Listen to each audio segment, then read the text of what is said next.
பெரியாழ்வார் திருமொழியில் 1ஆம் பத்து 2ஆம் திருமொழி 10ஆம் பாசுரம் பார்க்கலாம். பெருமா உரலில் பிணிப்புண்டிருந்து அங்கு இருமா மருதம் இருத்த இப்பிள்ளை குருமா மணிப்பூன் குலாவி திகழும் திருமார்பு இருந்தவா காணீரே சேழிழையீர் வந்து காணீரே. பெரியாழ்வார் யசோதை கண்ணனை கட்டி உரல்ல கட்டிட்டாலே தாம்பு கயிறால. இப்போ குழந்தை தூங்கிட்டு இருக்கான்னு அவனை கீழே விட்டுட்டு வீட்டு வேலை செய்ய கிளம்பிடுறான். பெண்டிர்களும் பார்த்தா சரி நம்மளும் கிளம்பலாம், கொஞ்சம் வேலையை முடிச்சுட்டு வரலாம், குழந்தை தூங்குறதுன்னு சொல்லிட்டு கிளம்ப நினைச்சாலாம். திரும்பினா ஒரு நொடியில் பெரிய சப்தம்.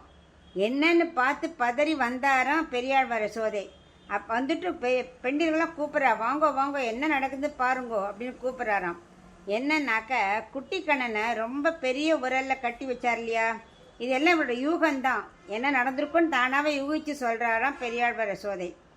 அந்த கட்டுண்டிய ஒரு இடத்துல இருந்து மெல்ல பார்த்தாராம். கொல்லப்புறத்தில் 2 மருத மரத்தை பார்த்தாராம்.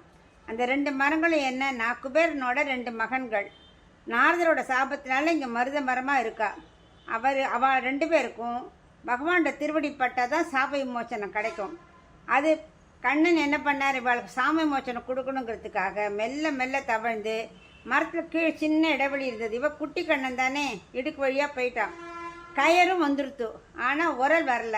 உரல் தான் பெருசாச்சே, அது இடைவெளியில் மாட்டிண்டு வரலன்னு உடனே வேகமாக அந்த குழந்தை இழுக்க மரம் அப்படியே முறிஞ்சு சாஞ்சிருத்து. அதுக்கப்புறம் ஒன்றும் தெரியாத போல் அப்படி திரும்பி பார்க்குறான்னா குட்டி கண்ணன். பெரியாழ்வார் யசோதை பதறி போயிட்டா. சொச்சோ, மரம் குழந்தைய மேலே திருமார்பில் விழுந்தா என்ன ஆயிருக்கும் அப்படின்னு திருமார்புக்கு பல்லாண்டு பாடணும். அழகிய உயர்ந்த கழுத்தில் என்ன போட்டுருக்காராம், கௌசுபமணி மாலை அணிந்திருக்கும் குட்டி கண்ணனுக்கு அந்த திருமார்பை காண வாருங்கள் அப்படின்னு கூப்பிட்றார். கௌசுபமணி ஒளி வீசுறது திருமார்பு. ஏன்னா அங்கே தாயார் எழுந்தருளிருக்கா இல்லையா, அது எல்லாமே ஞான கண்ணால் பெரியாழ்வார் யசோதைக்கு தெரியுது. அந்த சிவந்த ஆபரணம் திருமகளாலையும் கௌசுபமணியாலையும் ஒளி வீசுன்னு இல்லையா, அதனால இந்த பெண்டிர்கள் வந்து கிட்டக்க பார்த்தா அவ அணிந்த ஆபரணங்களும் நல்ல சிகப்பாக அடித்தான். இந்த ஒளி அங்கே வீசி சிறந்த ஆபரணங்கள் எல்லாம் சிவப்பாக எடுத்து. ஸோ சிவந்த ஆபரணம் அணிந்தவர்களே இங்கே வந்து பாருங்கோ, வந்து பல்லாண்டு பாடுங்கோ, குழந்தையோட திருமார்புக்கு பல்லாண்டு பாடுங்கோ அப்படின்னு பெரியாழ்வார் யசோதை பாடுறான்.